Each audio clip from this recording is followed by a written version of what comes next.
Hi, my name's Silas, and I was supposed to get married last Saturday, but instead of walking down the aisle, I spent 6 hours inside an ambulance, fighting to keep a pregnant stranger and her unborn child alive. By the time I got to the church, my fiancée had already married someone else. Her entire family blocked the entrance, told me to get out, said I'd abandoned her, that I didn't deserve her. They humiliated me in front of everyone, and they were proud of it.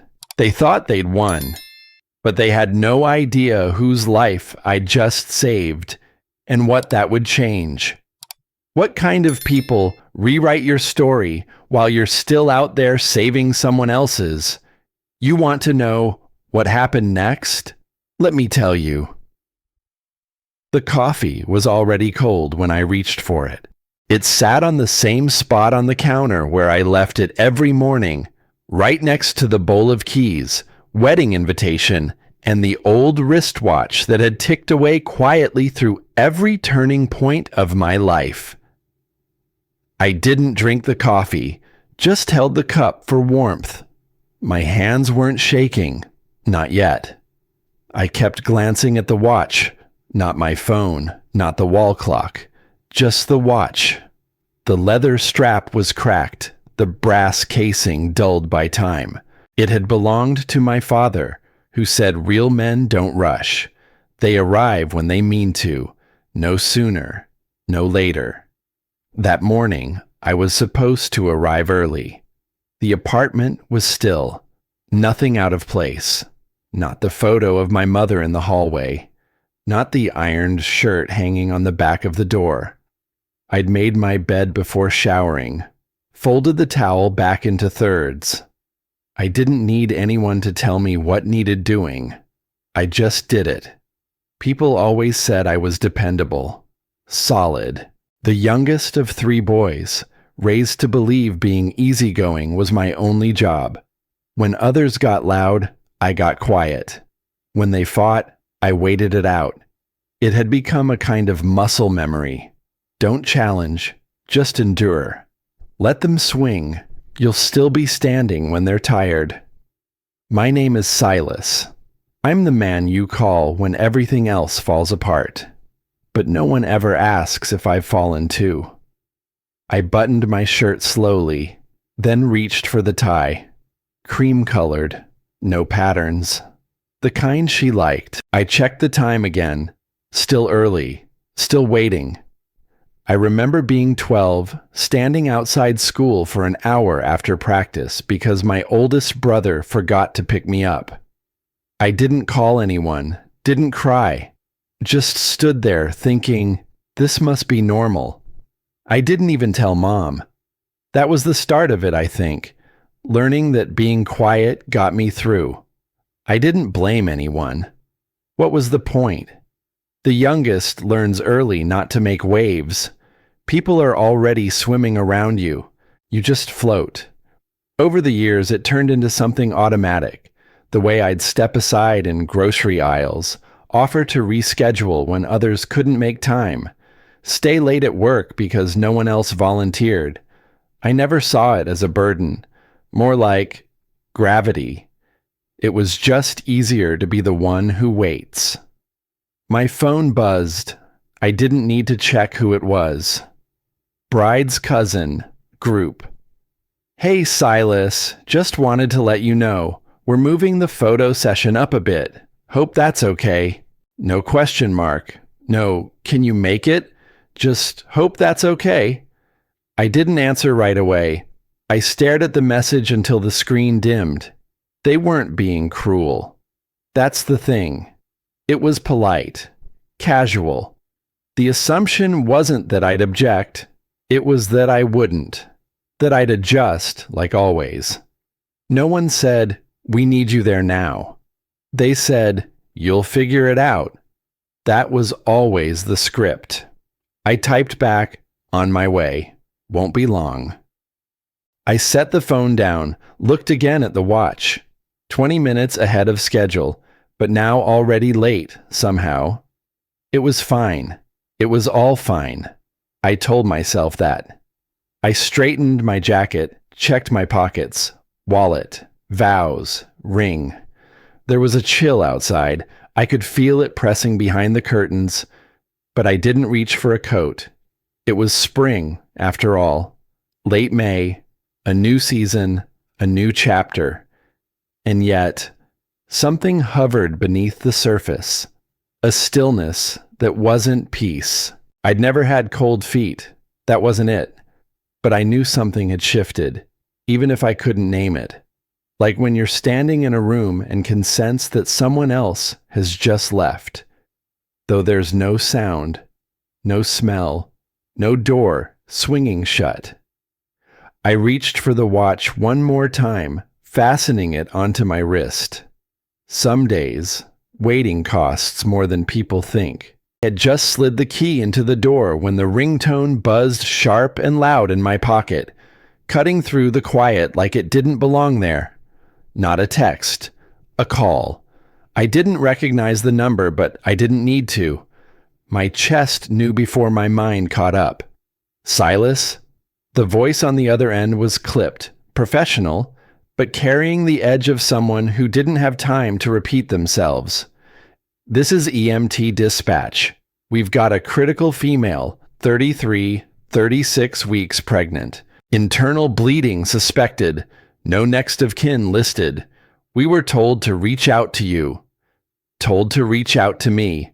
I wasn't family. I wasn't even her doctor.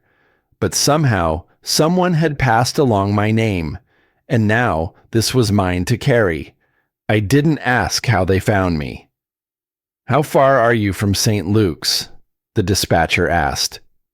15 minutes, I answered before checking. I'd made that drive enough to know. She's on her way to the ER now. She may not make it through surgery. You'll need to speak on her behalf. My hand was already on the doorknob. The wedding tie hung off my shoulder like a detail that no longer belonged. Got it, I said. I'm on my way. I didn't feel the cold air when I stepped outside. The breeze was still soft. The sky still polite. Nothing in the world gave away what was happening beneath it. I walked briskly to my car, not rushed, but with that kind of exact calm you get when adrenaline and purpose hit at the same time. I didn't waste time calling anyone else, didn't send a follow-up text to the cousin, didn't explain, not because I didn't care, because it wouldn't matter. I started the car and pulled out of the lot, already calculating which streets had construction, which lights took too long. My watch ticked beside me like it understood. I didn't panic. That part of me was long gone, burned off in my early years of training. My job taught me to hold steady even when the room spins, to count breaths, not seconds. But in that moment, what hit harder than the sirens or the stats or the weight of the call was the timing of all the days, of all the hours. She could die. The baby, too. And I'd been picking out cologne and tightening my tie, thinking my biggest worry was whether I'd remember my vows word for word. The ring box sat in the cup holder. It didn't move. My phone buzzed again, but this time I ignored it. I already knew it wasn't the hospital. I thought about her, my fiancé, the people waiting. The cousin who probably assumed I was running late because I'd gotten cold feet or hit traffic or decided, like always, that I'd adjust. This wasn't adjusting. This was choosing. If I choose them today, I muttered, who do I become tomorrow? That wasn't a rhetorical question. It was a brick landing in the middle of everything I'd built so carefully. My whole life, I'd bent toward the moment. Now the moment bent toward me, and I had to decide whether I'd stand up or stay predictable. My hands didn't shake, but my jaw clenched. Somewhere deep down, I knew. If I turned left, I'd reach the chapel.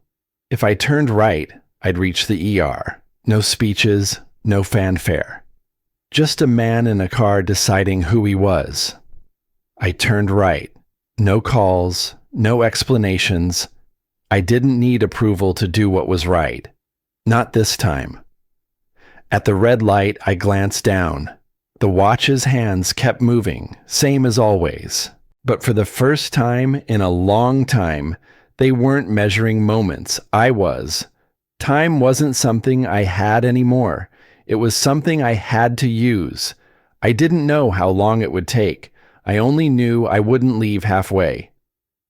I parked the car in front of the emergency entrance just as 2 EMTs rolled her through the sliding doors. Her face was pale, body limp, belly tight under a blood-specked sheet. "Silas, right?" one of them asked. I nodded. "She's crashing," the nurse said as she opened the side door for me. "They need consent for emergency delivery if she arrests." "I'm here," I told them. "Do what you have to do." They didn't thank me. They didn't have to. In a room like that, you don't need applause. You just need someone to say yes. And I had. I didn't remember locking the car. But when I ran through the sliding doors of the ER, keys were no longer in my hand. Inside, the air was sharp with disinfectant and urgency. I wasn't a stranger to this setting. Years of emergency response made the sights and sounds feel almost familiar, but today, the stakes felt different. I slipped on the disposable gown handed to me and followed a nurse down a narrow corridor. We passed rooms with curtains half drawn, machines beeping steady rhythms, and staff moving with the kind of quiet speed only pressure could teach. The woman was already prepped in Trauma Bay 3. She didn't look 33. Her skin was ghost pale, lips cracked from dehydration, and the curve of her belly rising under the gown made her seem smaller somehow, not larger. A nurse briefed me in fragments as I approached. Severe placental abruption, vitals unstable, suspected internal tear, babies showing late D cells. None of it was good. They needed someone to sign consent. They needed someone to take responsibility. I didn't pause. "Do what you need to save both," I said. My voice was low but steady. They nodded and moved. And for the next few hours, I stood. At first, I stood just outside the OR, staring through the small glass window in the double doors. Later, I sat in a hard plastic chair with my elbows on my knees, eyes locked on the pulse monitor that flickered on a small screen just down the hallway. It wasn't mine to read, but I watched it anyway, like I could will it into staying steady. Time stopped meaning minutes. It stretched into choices, 1,000 tiny ones made without fanfare. Nurses changed IV lines, someone adjusted the fetal monitor, a junior resident hesitated before pushing a dose and got a sharp correction from the attending. No shouting, just quiet work under pressure. I didn't check my phone, not once. Not because I didn't think about it, I did. Every 20, 30, maybe 40 minutes, I felt it vibrate in my pocket. But I never reached for it. I knew who it would be, and I knew nothing I said back would make sense. Instead, I focused on what was in front of me, on the facts, on what could be done. The weight of the ring box still sat in my left pocket. It hadn't moved either. There was no clock on the wall I trusted more than my instincts. Fatigue crept in slowly, first through my feet, then my back. Then the corner of my eyes. I hadn't eaten, hadn't had water since I left the apartment. My stomach had gone from mildly empty to numb. But I stayed. Because sometimes that's all there is to do. Around what might have been hour 3, or maybe 5, I leaned back against the corridor wall. A nurse passed by and offered me a lukewarm cup of coffee. I thanked her. Didn't drink it. It reminded me of another time. Years ago. My father had once told me during one of his rare talks, not warm talks, not the you can be anything kind, but the practical ones that stuck. He said, "The ones who last aren't the loudest. They're the ones still there when it's quiet again. At the time, I thought he was talking about jobs, or maybe marriage. I didn't know he was talking about moments like this, where no one sees you, but it still matters that you showed up. The memory settled in my chest like a weight that didn't hurt, just anchored me. I didn't look at the watch this time, but I felt it on my wrist, steady, familiar, as if it too had been through worse and kept ticking anyway. Eventually, a doctor stepped out, middle-aged, glasses slipping down his nose, tired eyes. He gave me the kind of nod that didn't celebrate, but didn't grieve either. "She made it through surgery," he said. "So did the baby, both critical but stable." Relief didn't come like a wave. It came like a long exhale I didn't realize I'd been holding. "Thank you," I said, though I didn't know if he heard it as much as he saw it in my shoulders. They moved her to recovery. I wasn't family, but they let me stand outside the glass, watch her sleep, tubes running from both arms. The infant was in NICU, tiny, hooked up to machines, but breathing on his own. I didn't know their names. I hadn't asked. It didn't feel necessary. I'd been asked to show up, and I had. The hallway grew quieter. Nurses moved with less urgency now. Lights dimmed in subtle shifts overhead. Not nighttime yet, but late enough to make the outside world feel like a different reality altogether. I still didn't check my phone. I knew the messages waiting weren't congratulations.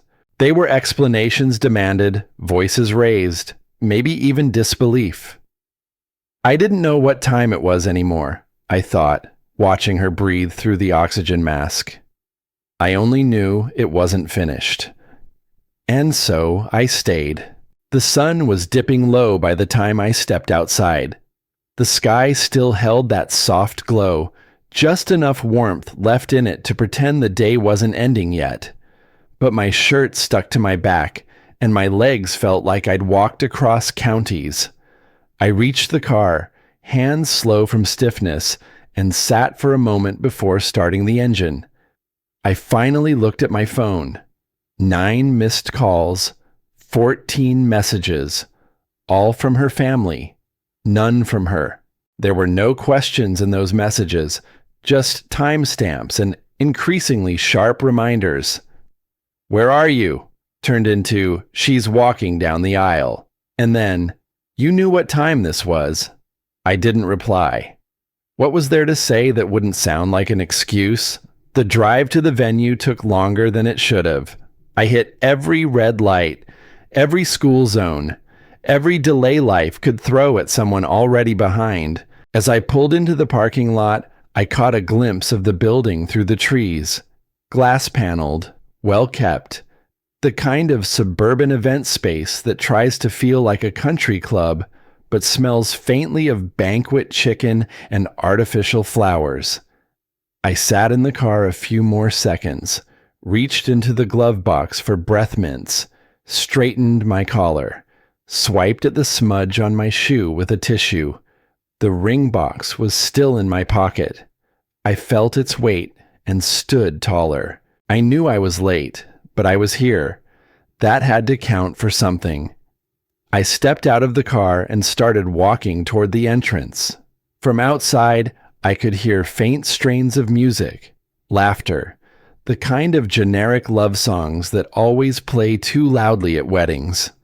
Halfway across the lot, I saw the first face, her cousin Mark, tall, built like he never skipped leg day, arms crossed.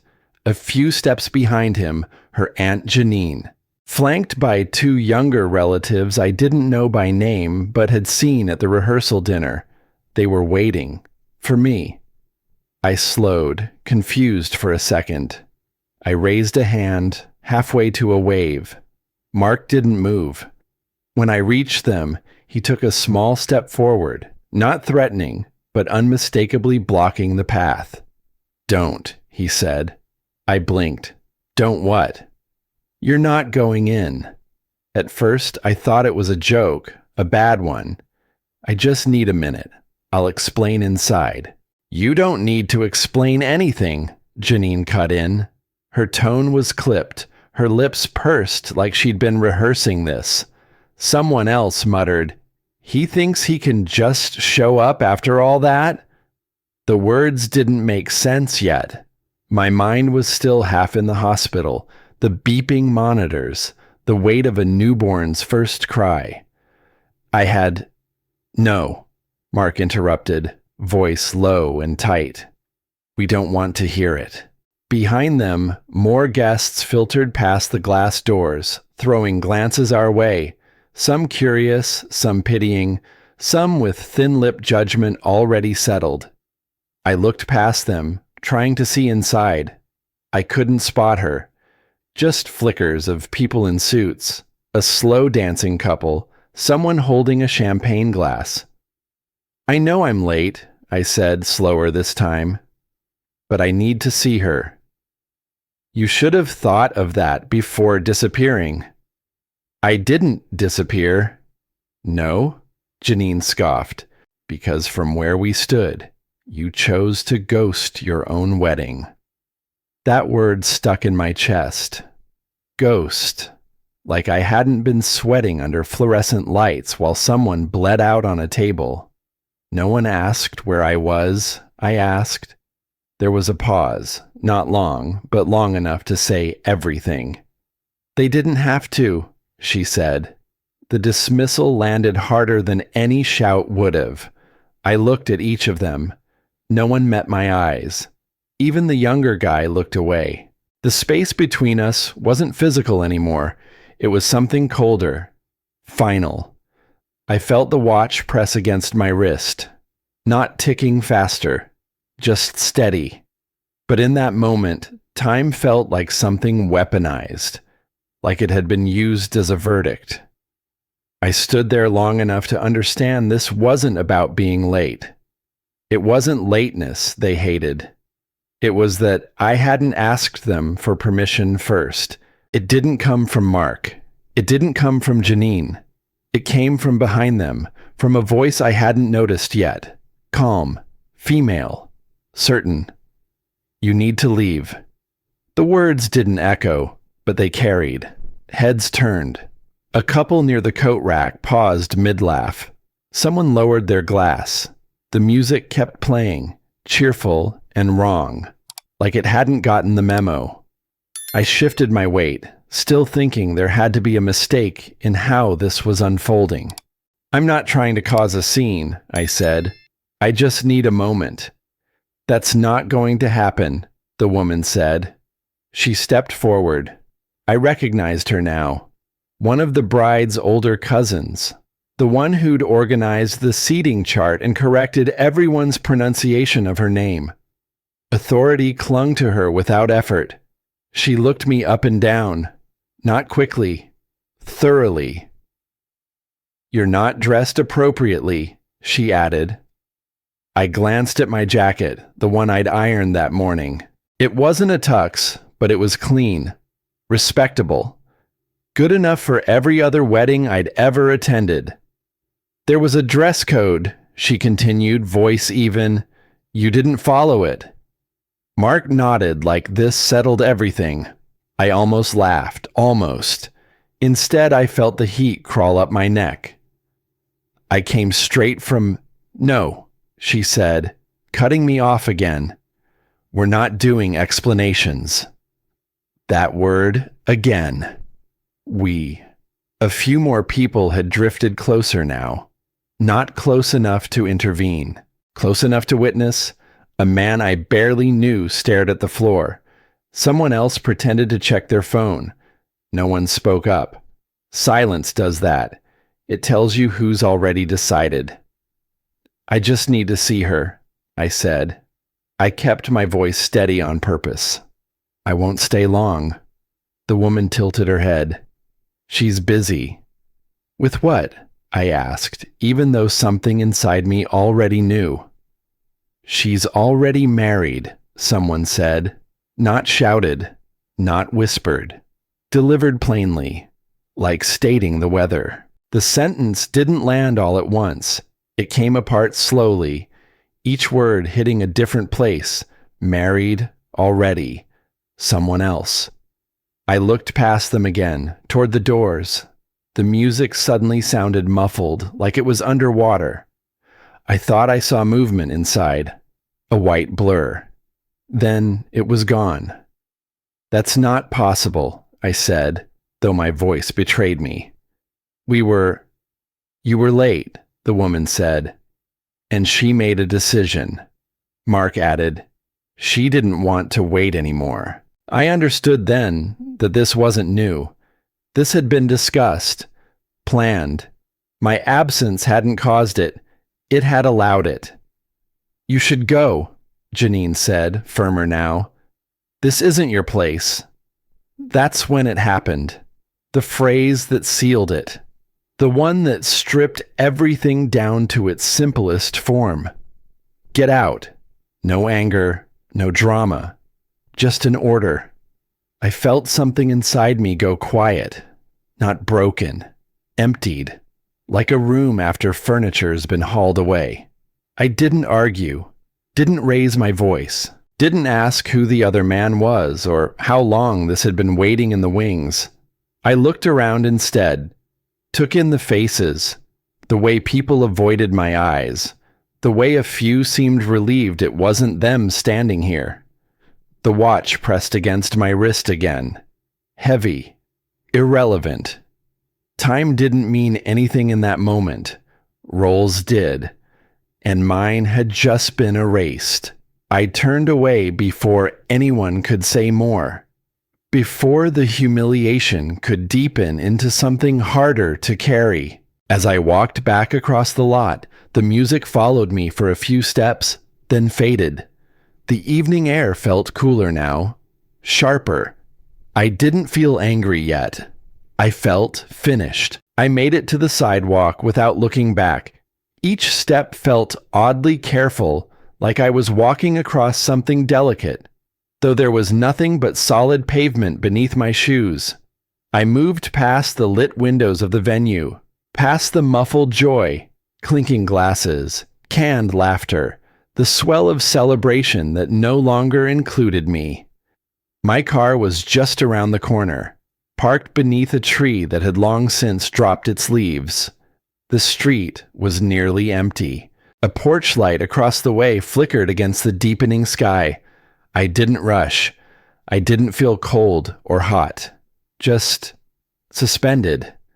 When I finally slid into the driver's seat, I didn't reach for the key. I just sat there, hands on my thighs, breathing, not thinking, not yet. The sounds faded, and the only thing left was the hum of my own stillness. Outside, the last of the sunlight curled behind a row of houses.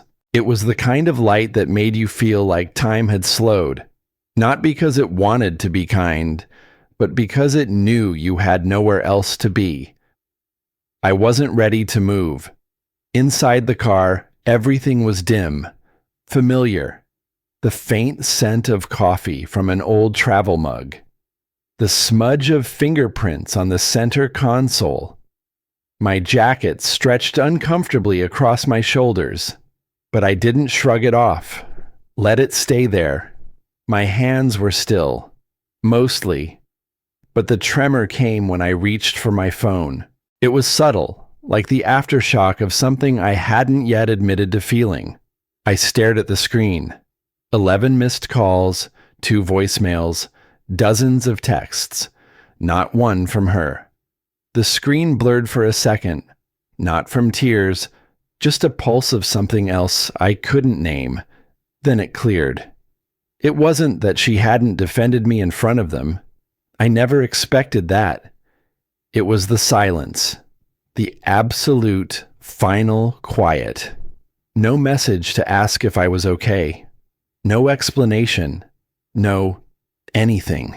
And in that silence, something settled that hadn't before. This was over long before I walked through those doors. I'd just been the last to know. I let the phone rest face down on the passenger seat. No one else needed to hear from me. There was nothing I could say that wouldn't be twisted, trimmed, misheard. I could have called Mark, demanded to know when he knew. I could have texted her, begged for clarity, but I didn't. Some explanations only teach people how to hurt you better. So I sat there. I let it all hang heavy in the cabin. My chest felt tight, not from panic, but from a kind of implosion, like a room collapsing inward without sound. All the pieces still there, just rearranged into something unusable. I don't remember how long I stayed in that seat. Long enough for the interior lights to dim on their own. Long enough for my reflection in the windshield to become a stranger. I ran a hand through my hair, more out of habit than need. And then something small, barely noticeable, shifted. A thought. A truth. I hadn't lost a wedding. I hadn't been denied a ceremony. What I'd been stripped of was something deeper. The illusion that I had a place, that showing up with good intentions still counted for something. I thought about going back in, not to argue, not to explain, but just to say it out loud, to make sure someone heard me when I said, I was there, I showed up, but I didn't, because I knew, deep down, it wouldn't matter, not to them. I rested my head back against the seat. The leather was cool, grounding. I whispered into the stillness just to hear something real. I didn't deserve that. Not a protest, not a plea, just a statement. I didn't know what came next. I just knew I wouldn't walk back in. And somehow, that was the beginning of something else. While they celebrated inside, something quieter was beginning to take shape in me. I didn't recognize it right away. At first, it felt like nothing more than fatigue settling into my bones, the kind that follows a long night you didn't ask for. I slept poorly, waking before dawn with the strange certainty that the story was already moving on without me. The phone confirmed it. By the time I swung my legs out of bed, there were missed calls waiting. A few messages too. None of them urgent. None of them cruel on the surface. That was the unsettling part. Just checking in. Hope you're okay. People were confused last night. Confused. That was the word they were using. I made coffee and stood at the kitchen counter while it brewed, listening to the low gurgle of the machine. Everything in my apartment was where I'd left it.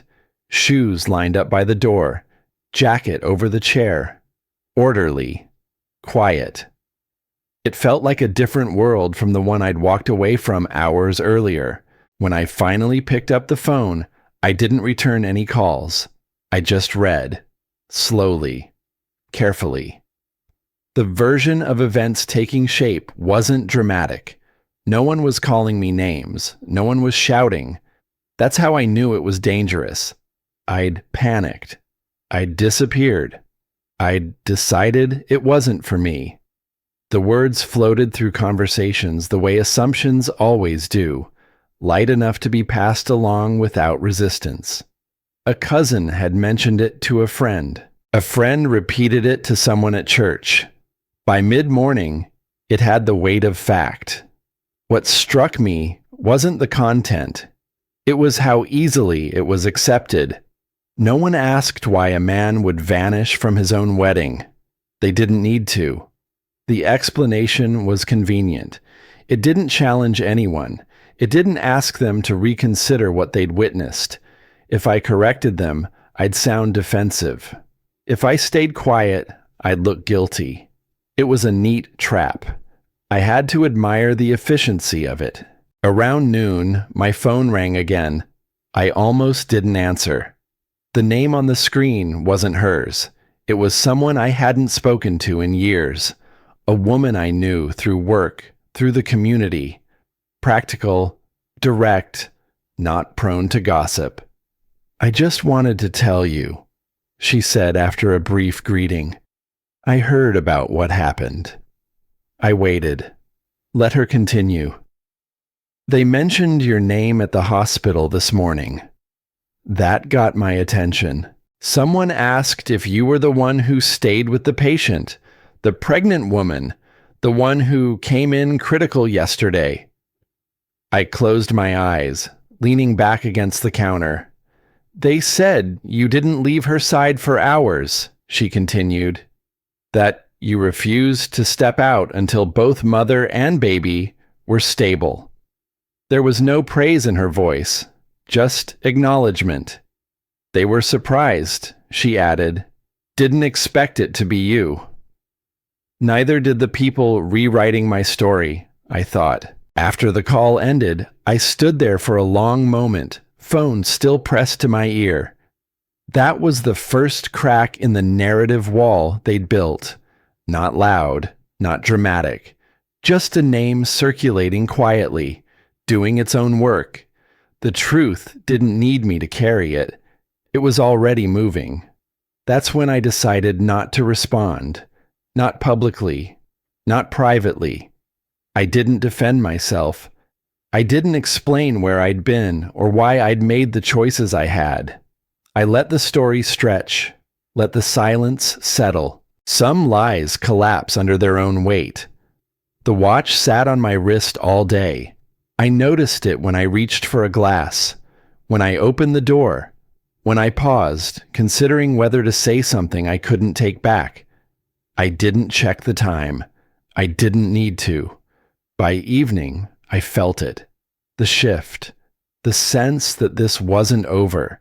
That the confidence I'd seen at the door the night before would bring them back into my orbit soon enough. They were comfortable. Certain. They thought they'd won. That told me everything I needed to know. They were still confident when they saw me again, which told me everything I needed to know. It was 2 days after the wedding. A Tuesday, gray-skied and oddly warm for the season. The kind of weather that made you sweat under your collar but regret leaving your jacket at home. I'd received the invitation, if you could call it that, via a group message about a post-wedding community meeting in the fellowship hall of the old Lutheran church. Neutral ground, or so they wanted it to seem. I arrived on time, not early, not late, just enough to walk in without turning heads. I held the door open for an older woman balancing a tray of lemon bars. She thanked me without looking up. Inside, the hall was already half full. Long folding tables, styrofoam coffee cups, conversations in soft tones. Familiar faces tried not to stare. The kind of crowd where everyone knew something, but no one wanted to admit exactly what. I walked to the back and sat down without a word. I wasn't there to plead my case. I wasn't there to ask for forgiveness or offer explanations. I came because silence, strategic or not, eventually needs a place to land. The room hushed when he stood up. Her father, still in his pressed slacks and that half smile he wore like it was part of the family crest. His voice, as always, was measured, practiced, not loud. He never needed volume to command a room. "I want to begin," he said, "by acknowledging that weddings are emotional times. For everyone." Polite nods around the room. "And sometimes," he continued, "people make decisions under pressure that don't reflect their best selves." I didn't move. We've all heard versions of what happened. Some of them generous, some not. He let that hang in the air, then turned his eyes directly toward me. "But I think we can agree," he said slowly, "that disappearing without a word during a moment that was meant to unite families, that's something that deserves reflection and accountability." It was a well-crafted accusation, not direct, not cruel, but sharp enough to draw blood. The man had experience in shaping stories, in controlling rooms just like this one. He wasn't just a father. He was a board member, a church elder, a man used to being listened to and believed.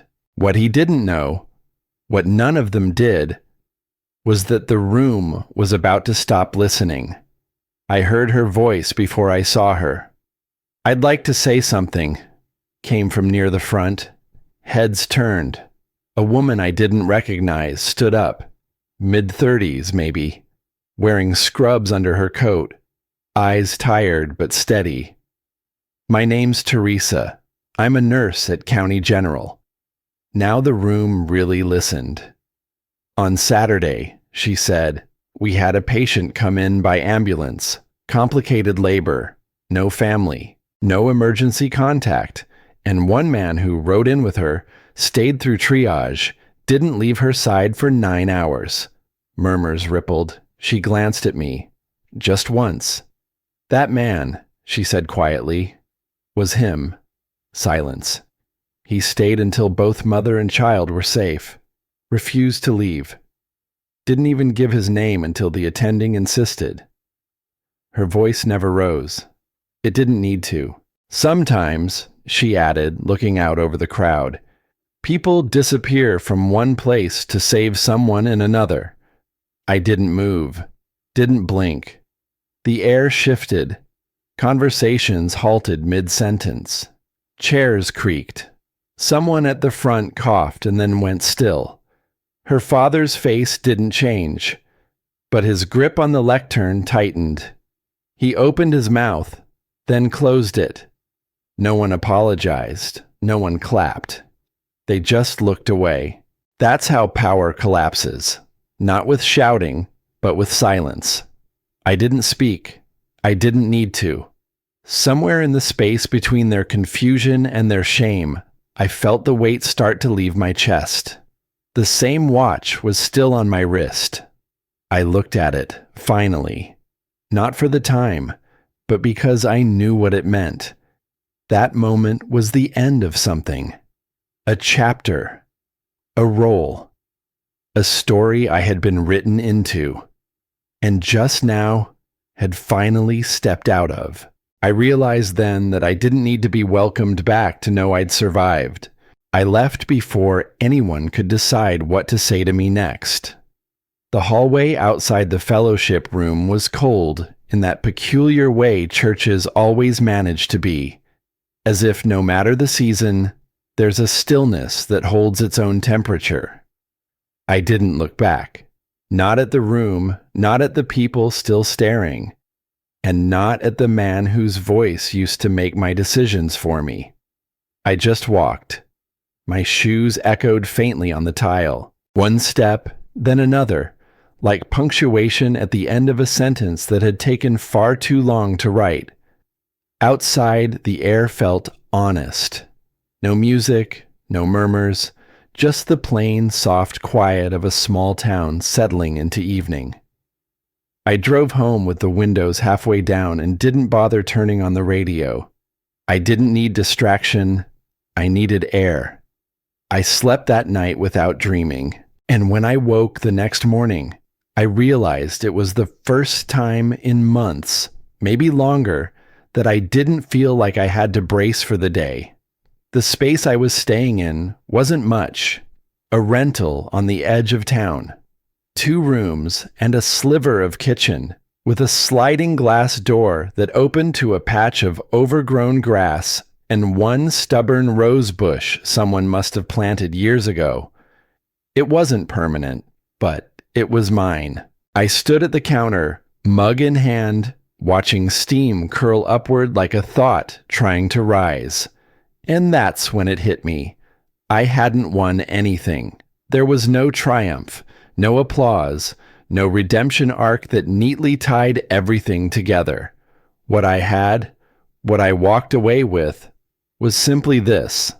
I hadn't begged.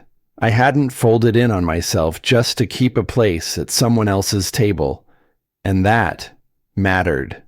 They thought silence meant surrender, that walking away was weakness.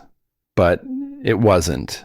It was choosing not to shout for recognition in a room that had never truly seen me. I sipped the coffee, bitter, too strong, exactly how I liked it, and let my eyes land on the drawer under the side table. I hadn't opened it in days. The watch was still there. I'd taken it off the night after the meeting, laid it down with care, wiped it clean of fingerprints like it deserved respect, but no longer demanded presence. It was old, heavy, and had belonged to my father before me. It used to mean something about legacy, about duty, but somewhere along the way, it had turned into a kind of leash. I opened the drawer now and picked it up, not to wear it, but just to feel its weight one more time. Then I set it back down, gently this time, and closed the drawer. Time no longer owned me. I'd reclaimed it. Mine to spend, mine to waste, mine to give, but no longer anyone's to dictate. I sat at the small table by the window, watching the light shift against the floor. It wasn't dramatic. It wasn't profound. It was just still. And in that stillness, I finally saw it. The truth I'd been circling for far too long. Family isn't who invites you to the wedding. It isn't who shares a name or a bloodline or a holiday dinner. Family is who sees you, really sees you, and says, "Stay," without asking you to shrink first. I stopped trying to earn a place that was never meant to hold me. They hadn't rejected me. They'd revealed themselves. And I had finally accepted the invitation I should have given myself years ago, permission to stop waiting for approval that was never coming. I rinsed my mug, set it on the drying rack, and pulled on my jacket. There wasn't anything dramatic about the morning. No grand decision, no new destination. But as I locked the door behind me, I knew I wasn't leaving broken. I was walking out unchained. And maybe that's all the resolution some stories need. The hardest thing I ever learned wasn't how to wait. It was knowing when waiting was no longer love.